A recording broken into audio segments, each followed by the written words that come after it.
Bismillahirrahmanirrahim. Assalamualaikum warahmatullahi wabarakatuh. Perkenalkan, nama saya Rani dari kelompok 5. Nah, di sini saya akan memaparkan materi tentang public relation. Nah, yang pertama yaitu pengertian public relation. Nah, public relation adalah proses interaksi di mana public relation menciptakan opini publik sebagai input yang menguntungkan kedua belah pihak dan menanamkan pengertian, menumbuhkan motivasi dan partisipasi publik yang bertujuan menanamkan keinginan baik, kepercayaan adanya pengertian dan citra yang baik dari publiknya. Nah, adapun pengertian lain dari public relation yaitu fungsi khusus manajemen membantu membangun dan memelihara komunikasi bersama, pengertian, dukungan dan kerjasama antara organisasi dan publik yang melibatkan masalah manajemen, membantu manajemen untuk mengetahui dan merespon opini publik, menjelaskan menekankan tanggung jawab manajemen untuk melayani minat publik, membantu manajemen untuk tetap mengikuti dan memanfaatkan perubahan secara efektif yang berguna sebagai sistem peringatan awal untuk membantu mengantisipasi tren dan menggunakan penelitian dan teknik suara yang layak dalam komunikasi sebagai alat utama. Nah, yang kedua yaitu fungsi public relation. Nah, fungsi public relation yang pertama yaitu menjunjung aktivitas utama manajemen dalam mencapai tujuan bersama. Yang kedua, membina hubungan yang harmonis antara badan atau organisasi dengan publik sebagai halayak sasaran.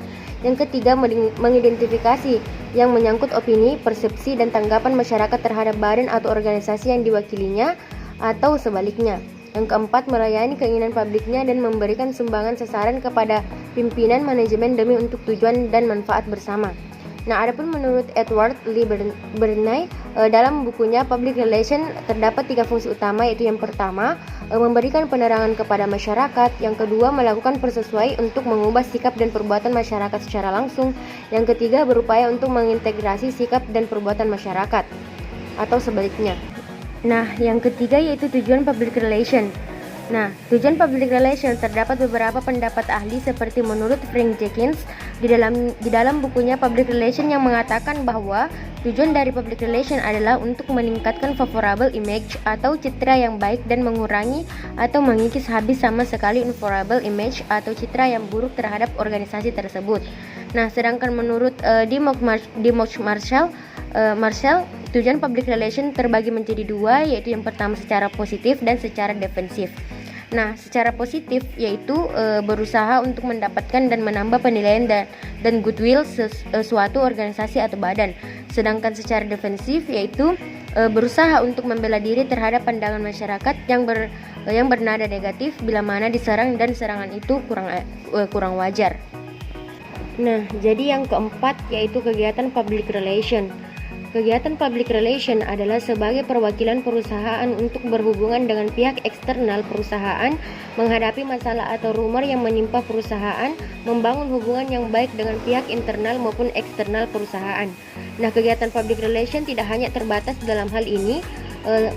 Public relation juga memiliki peranan penting dalam membangun image positif di mata masyarakat. Ditambah lagi, menurut Effendi Sasaran, kegiatan public relation terbagi menjadi 2, yaitu yang pertama internal public relation dan yang kedua external public relation.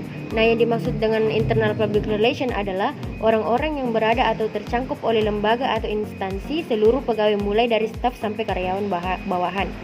Nah, yang sedangkan menurut external public relation yaitu orang-orang yang ada di luar lembaga atau instansi yang ada hubungannya dan diharapkan ada hubungannya. Nah, dengan adanya kegiatan tersebut diharapkan terpeliharanya komunikasi yang baik antara publik dan halayaknya. Assalamualaikum warahmatullahi wabarakatuh. Perkenalkan, nama saya Ummu Kalsum dari kelompok 5. Baiklah, saya akan membacakan materi yang kedua, yaitu tugas public relation. Tugas public relation adalah yang pertama, mengevaluasi kekuatan dan kelemahan perusahaan, baik perusahaan sendiri maupun perusahaan saingan. Yang kedua, memberi nasihat kepada pihak manajemen di semua tingkatan, terutama mengenai perkembangan intern dan ekstern. Yang ketiga, menjadi ahli depositor, mengetahui semua aspek komunikasi perusahaan, baik intern maupun ekstern. Yang keempat, membuat kontak dengan para pengambil keputusan ekstern yang penting. Yang kelima, memastikan arus informasi yang efektif untuk kelompok-kelompok masyarakat yang terpilih guna memanfaatkan saluran-saluran komunikasi yang cocok untuk mereka seperti buku, majalah keluarga, surat kabar, radio, televisi, brosur, wawancara, dan lain sebagainya.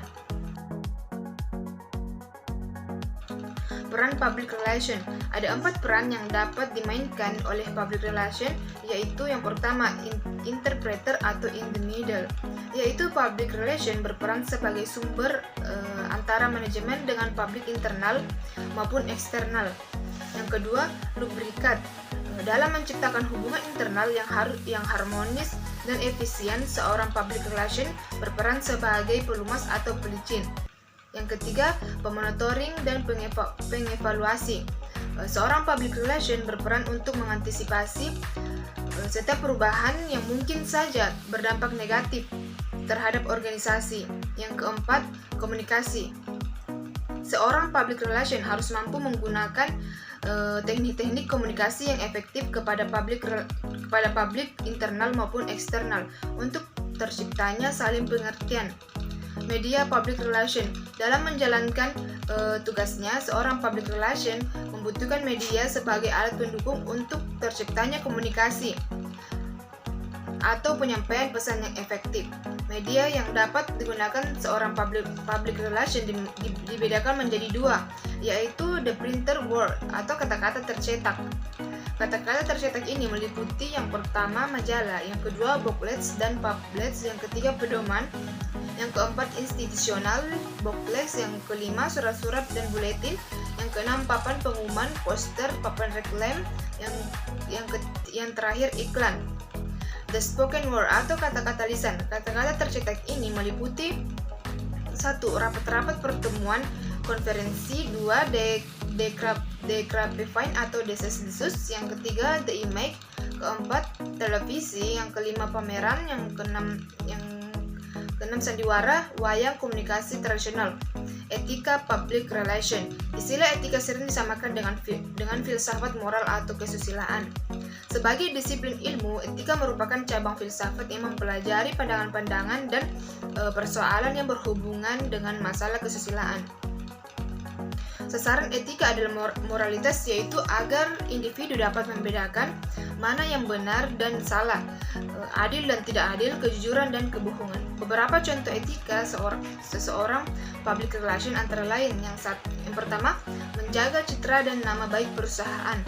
Seorang public relation harus selalu bicara mengenai hal-hal positif tentang perusahaan. Yang kedua, menjaga hubungan baik dengan publik. Salah satu kunci keberhasilan seorang public relation dalam menjalankan tugasnya adalah dengan selalu menjalin hubungan baik dengan publik. Yang ketiga, menjaga perilaku dan sikap. Dalam menjalankan tugasnya, seorang public relation dituntut untuk selalu berhubungan dengan publik. Oleh sebab itu, hendaknya dalam berperilaku dan bersikap harus dijaga sesuai dengan etika. Sekian dari saya. Wassalamualaikum warahmatullahi wabarakatuh.